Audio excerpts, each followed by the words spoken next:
അപ്പൊ റിഫായി ശേഖ് തങ്ങളെ പേരിൽ കോയിനെ നേർച്ചയാക്കി പിറ്റേന്ന് മുതൽക്ക് ആ പാമ്പിനെ അവിടെ കണ്ടിട്ടില്ല. അസ്സലാമു അലൈക്കും വറഹ്മത്തുള്ളാഹി. ഇപ്പോൾ വേനൽക്കാലമായപ്പോൾ ഭയങ്കര ചൂടിനപ്പുറം പാമ്പിൻ്റെ ശല്യം സഹിക്കാൻ കഴിയുന്നില്ല അല്ലേ? ഇപ്പോൾ മുഴുവൻ വാർത്തകളിലും പാമ്പ് കടിയേറ്റ സംഭവവുമായി ബന്ധപ്പെട്ടും അല്ലെങ്കിൽ പാമ്പ് കടിയിൽ നിന്ന് അത്ഭുതകരമായി രക്ഷപ്പെട്ട വാർത്തകളുമാണ് നമ്മൾ കേട്ടുകൊണ്ടിരിക്കുന്നത്. ശരാശരി ഒരു 3500-4000 പാമ്പ് കടി റിപ്പോർട്ട് ചെയ്യുന്ന ഒരു സമയത്താണ് നമ്മളുള്ളത്. കഴിഞ്ഞ വർഷത്തിൽ 18 പേരാണ് പാമ്പ് കടിയേറ്റ് മരിച്ചിട്ടുള്ളത്. ഈ വർഷം ഈ മാസത്തിൽ മാത്രം 6 പേർ മരിച്ചു എന്നതാണ് നിലവിലെ കണക്കുകൾ. അപ്പോൾ പാമ്പ് കടിക്കാതിരിക്കാൻ എന്തൊക്കെ ചെയ്യണം, അല്ലെങ്കിൽ പാമ്പ് വീട്ടിൽ കയറാതിരിക്കാൻ എന്തൊക്കെ ചെയ്യണം എന്നുള്ള ചർച്ചകൾ, ചാനൽ ചർച്ചകളൊക്കെ നടന്നുകൊണ്ടിരിക്കുന്നു.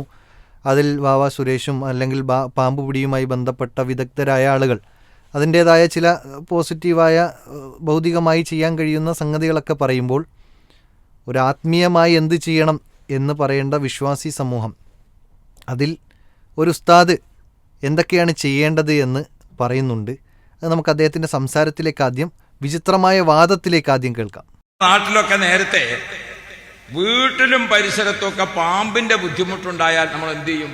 അബ്ദുറഹ്മാൻ ദാരിമിയാണ് സംസാരിക്കുന്നത്, സമസ്തയിലെ പണ്ഡിതനാണ്. അപ്പോൾ അദ്ദേഹം ചോദിക്കുന്നുണ്ട്, നമ്മുടെ വീട്ടിൻ്റെ പരിസരത്തൊക്കെ മുമ്പൊക്കെ ഈ പാമ്പിൻ്റെ ശല്യം ഉണ്ടായിക്കഴിഞ്ഞാൽ എന്ത് ചെയ്യും എന്ന് അദ്ദേഹം ചോദിക്കുന്നുണ്ട്. നിങ്ങളൊക്കെ ചെയ്യുന്ന കാര്യങ്ങൾ എന്ത് ചെയ്യുക? നിങ്ങളൊന്ന് കമൻറ്റ് ബോക്സിൽ ടൈപ്പ് ചെയ്തിടുക. ഇദ്ദേഹം എന്താണ് ചെയ്തത് എന്ന് അദ്ദേഹം പറയട്ടെ. റിഫായി ശേഖ് തങ്ങളെ പേരിൽ കോയിനെ അപ്പോൾ അവരെന്താണ് ചെയ്യുന്നത് എന്നുള്ളത് ഇവിടെ വ്യക്തമാണ്. റിഫായി ഷേഖിൻ്റെ മേൽ കോഴിനെ നേർച്ചയാക്കുന്നു. അപ്പോൾ കോഴിനെ നേർച്ചയാക്കി കഴിഞ്ഞാൽ പാമ്പ് വീട്ടിൽ നിന്ന് അകന്നു പോകും എന്നത് അദ്ദേഹം പ്രമാണങ്ങൾ കൊണ്ട് പറയുന്നതല്ല എന്നുള്ളത് വ്യക്തമാണ്. വിശുദ്ധ ഖുർആനോ തിരുസുന്നത്തോ ഇജ്മാഅോ ഖിയാസോ എവിടെയും കാണാൻ കഴിയില്ല. പിന്നെ എന്താണ് അവരുടെ പ്രമാണം? അദ്ദേഹം പറയുന്ന ഭാഗങ്ങൾ നമുക്കൊന്ന് കേൾക്കാം. എനിക്കിപ്പോൾ 2 വർഷമോ 3 വർഷമോ മുമ്പ് എൻ്റെ വീട്ടിൽ എനിക്ക് അനുഭവം ഉണ്ടായി. രാവിലെ ഒരു 8-8:30 അങ്ങനെ സമയത്ത് 2 പാമ്പ് വീടിൻ്റെ ആ തലക്കുന്ന അതിരുന്ന് ഇങ്ങനെ പുറപ്പെട്ടിട്ടോ രണ്ടാളും ഇങ്ങനെയാണ് പോകും. അപ്പോൾ ഉസ്താദിൻ്റെ അനുഭവത്തിൽ ഒരു പ്രധാനപ്പെട്ട കാര്യം കൂടി ശ്രദ്ധിക്കാനുണ്ട്. നമ്മളെ പാമ്പ് വരുന്ന സമയം കൃത്യമാണ്, തിരിച്ചു പോകുന്ന സമയം കൃത്യമാണ്. അപ്പോൾ അദ്ദേഹത്തിന് അതിൽ തന്നെ ഒരു തമാശ ഉണ്ട് എന്നുള്ളത് കൊണ്ടാണ് അവിടെ അത് തമാശയാകാതിരിക്കാൻ വേണ്ടിയിട്ട് ചില കാര്യങ്ങൾ കൂടി പൊടിക്കൈ പ്രയോഗിക്കുന്നുണ്ട്. കേൾക്കാം. പോയിട്ട് വൈകുന്നേരം 5 മണി കഴിഞ്ഞാൽ ഒരു ഇങ്ങോട്ട് തിരിച്ചിതിരങ്ങോട്ടും പോകും. ആർക്കും ഒരു ശല്യമൊന്നുമില്ല. അപ്പോൾ 8:30 പോയി 5 മണിക്ക് തിരിച്ചു വരും. അതായത് ഒരു ഓഫീസ് ഡ്യൂട്ടി ടൈമിന് പോകുന്നു, തിരിച്ച് ഓഫീസ് ഡ്യൂട്ടി കഴിഞ്ഞാൽ തിരിച്ച് മടങ്ങുന്നു എന്നതാണ് അതിലുള്ള ഒരു ടൈം നോക്കുമ്പോൾ നമുക്ക് മനസ്സിലാക്കാൻ കഴിയുന്നത്. ഏതായാലും അത് അദ്ദേഹം പറയുന്നുണ്ട്, കേൾക്കാം. അവർക്ക് എന്താ ഗവൺമെൻറ്റിൽ ജോലി കിട്ടിയല്ലോ എന്നുള്ളത് ഇപ്പോൾ നമ്മളറിയില്ല. ഇപ്പോൾ വന്യമൃഗ സംരക്ഷണമൊക്കെ നടക്കണതല്ലേ, 2 ആൾ അങ്ങോട്ട് പോകും ഇനി. അപ്പം എന്നോട് ഭാര്യ ഇങ്ങനെ പറഞ്ഞു, 2 പാമ്പ് ഇങ്ങനെ ദിവസം, അത് പോയിക്കോട്ടെ, അവർക്കും ജീവിക്കാനുള്ളത് തന്നെയല്ലേ, നമുക്ക് ശല്യമൊന്നുമില്ലല്ലോ. അല്ല, ശല്യമില്ല എന്ന് പറഞ്ഞിട്ട് കാര്യമില്ല. ഞാനിപ്പോൾ രാവിലെ ഒരു കുട്ടികളേറ്റ് ഇറങ്ങുന്ന സമയത്ത് ഈ പാമ്പിനെ കണ്ടിട്ട് ബേജാറാകും. അപ്പം നമുക്ക് ഉപ്പി ഉമ്മയൊക്കെ ഉള്ള സമയത്തെ പറഞ്ഞതിനുണ്ട്, പാമ്പിൻ്റെ ശല്യം ഉണ്ടായാൽ എന്ത് ചെയ്യണം? റിഫായി ശേഖ് തങ്ങളെ പേരിൽ കോയിനെ നേർച്ചയാക്കണം. അപ്പോൾ കേട്ടല്ലോ, ഇവരുടെ പ്രമാണം എന്നത് ഖുർആനോ സുന്നത്തോ അല്ല. അത് ഉപ്പയും ഉമ്മയും അല്ലെങ്കിൽ മുൻഗാമികൾ പറഞ്ഞു വെച്ചത്, അതാണ് ഇവരുടെ പ്രമാണം. അതിനൊരു മതം കലർത്തി എന്നതാണ് ഇവർ കൊണ്ടുവന്ന വലിയ ന്യായം. ഏതായാലും ഈ ഉപ്പയും ഉമ്മയും പറഞ്ഞു കൊടുത്ത് ഈ സംഗതി ചെയ്തപ്പോൾ പിന്നെ അവിടെ പാമ്പിനെ കണ്ടിട്ടില്ല എന്നാണ്. ഇത് കേട്ടപ്പോൾ സദസ്സാകെ ഞെട്ടി. കാരണം റിഫായി ഷേഖിൻ്റെ മേൽ കോഴി ആക്കിയപ്പോഴേക്ക് ഈ പാമ്പുകൾ എങ്ങനെ സ്ഥലം വിട്ടത് എന്നത് സദസ്സിനൊരു ആകാംക്ഷയോടുകൂടി കേൾക്കാനുള്ളൊരു താല്പര്യമുണ്ടായി. അപ്പോൾ ഞെട്ടിത്തെരിച്ചിരിക്കുന്ന ഈ സമൂഹത്തിനെ ഒന്നുകൂടി വിശ്വാസത്തിലേക്ക് കൊണ്ടെത്തിക്കണമല്ലോ. അതുകൊണ്ട് അദ്ദേഹം ഒന്നും കൂടി ഉറപ്പിച്ച് പറയുന്ന ഭാഗം നമുക്ക് കേൾക്കാം. അപ്പോൾ റിഫായി ശേഖ് തങ്ങളെ പേരിൽ കോയിനെ നേർച്ചയാക്കി പിറ്റേന്ന് മുതൽക്ക് ആ പാമ്പിനെ അവിടെ കണ്ടിട്ടില്ല. അതിലേറ്റവും രസം എന്തെന്ന് വെച്ചാൽ, നേർച്ചയാക്കി അടുത്ത ദിവസം മുതൽ പിന്നെ കണ്ടിട്ടേ ഇല്ലെന്നാണ്. പെട്ടെന്ന് തന്നെ റിസൾട്ട് ഉണ്ടായി എന്നുള്ളത് വളരെ പ്രധാനപ്പെട്ടൊരു വിഷയമാണ് കേട്ടോ, അത് ശ്രദ്ധിക്കണം.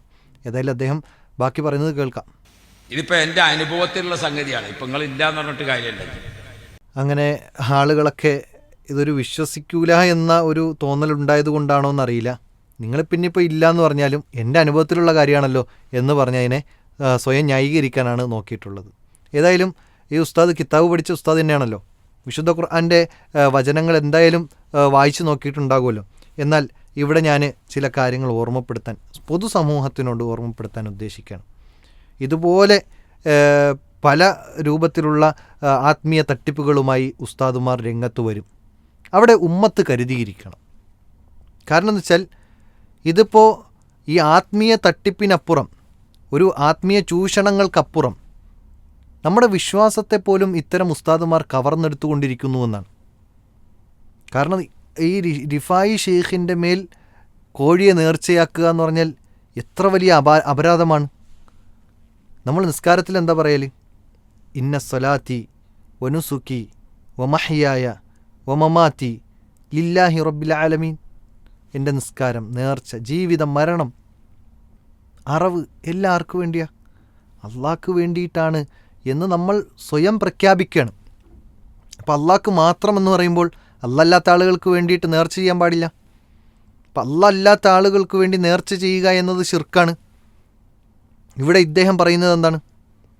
ഇദ്ദേഹം പറയുന്നത് റിഫായി ഷെയ്ഖിൻ്റെ മേൽ നേർച്ച ചെയ്യാനാണ്. അപ്പോൾ അള്ളാഹു അല്ലാത്ത ആളുകളുടെ മേൽ നേർച്ച ചെയ്യുക എന്നത് തന്നെ ഇസ്ലാമിൽ നിന്ന് പുറത്തു പോകുന്ന കാര്യമാണ്. റസൂലുള്ളാഹി സ്വല്ലല്ലാഹു അലൈഹി വസല്ലമ 2 വ്യക്തികളുടെ കാര്യം സ്വഹാബത്തിന് പറഞ്ഞു കൊടുക്കുന്നുണ്ട്.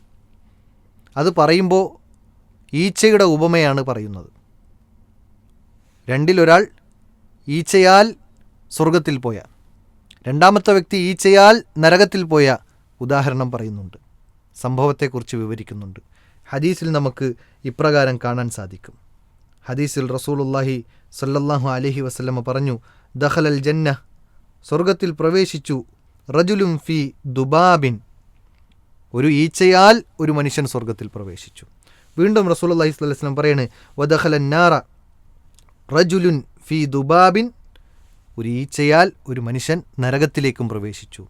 അപ്പോൾ ഇത് കേട്ടിരുന്ന സ്വഹാബി ചോദിക്കുകയാണ്, കാലു, സ്വഹാബിമാർ ചോദിക്കുകയാണ്, കൈഫ ദാലിക യാ റസൂലല്ലാഹ്, എങ്ങനെയാണ് പ്രവാചകരെ അത് സംഭവിക്കുക?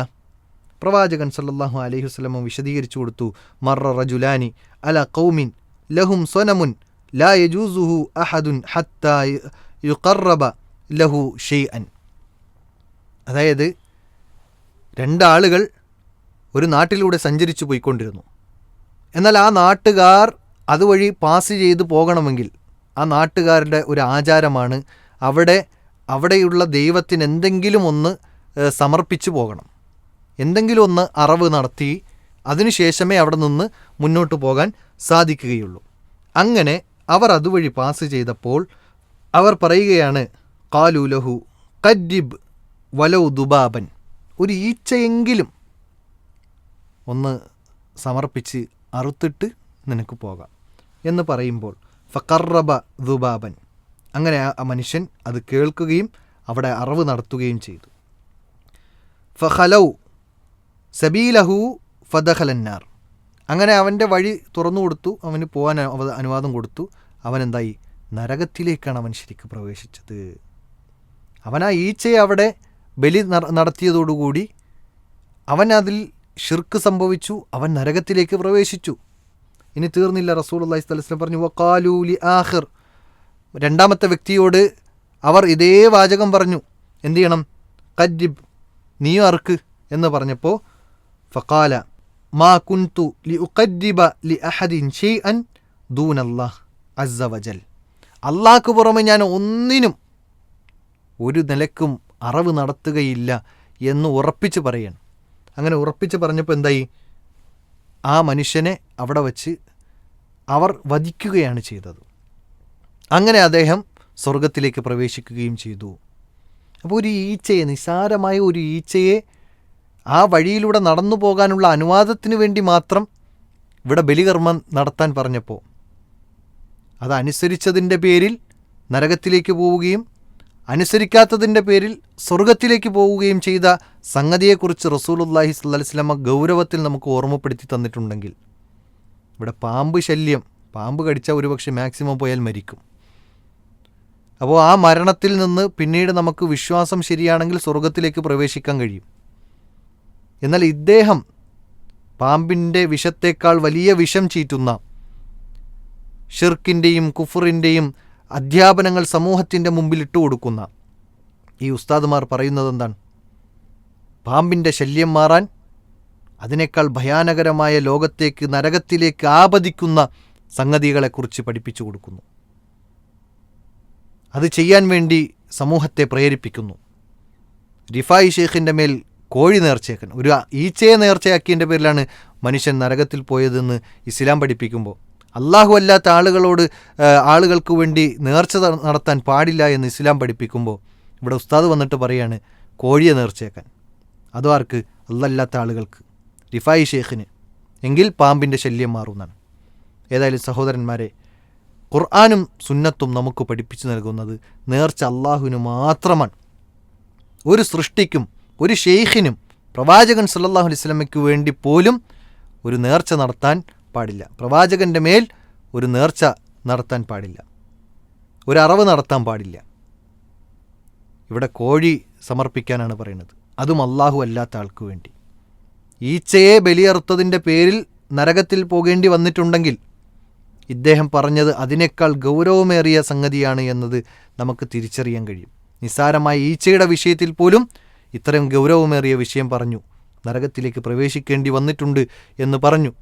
എങ്കിൽ റിഫായി ഷെയ്ഖിന് വേണ്ടി കോഴിയെ നേർച്ചയാക്കുക എന്നത് തീർച്ചയായും അത് നരകത്തിലേക്ക് പ്രവേശിപ്പിക്കപ്പെടുന്ന സംഗതിയാണ്, ഷിർക്കാണ് എന്നതിൽ യാതൊരു സംശയവുമില്ല. അതുകൊണ്ട് ഉമ്മത്ത് കരുതിയിരിക്കുക. ഇത്തരം ഉസ്താദുമാർ ഇനിയും ഉണ്ടാകും.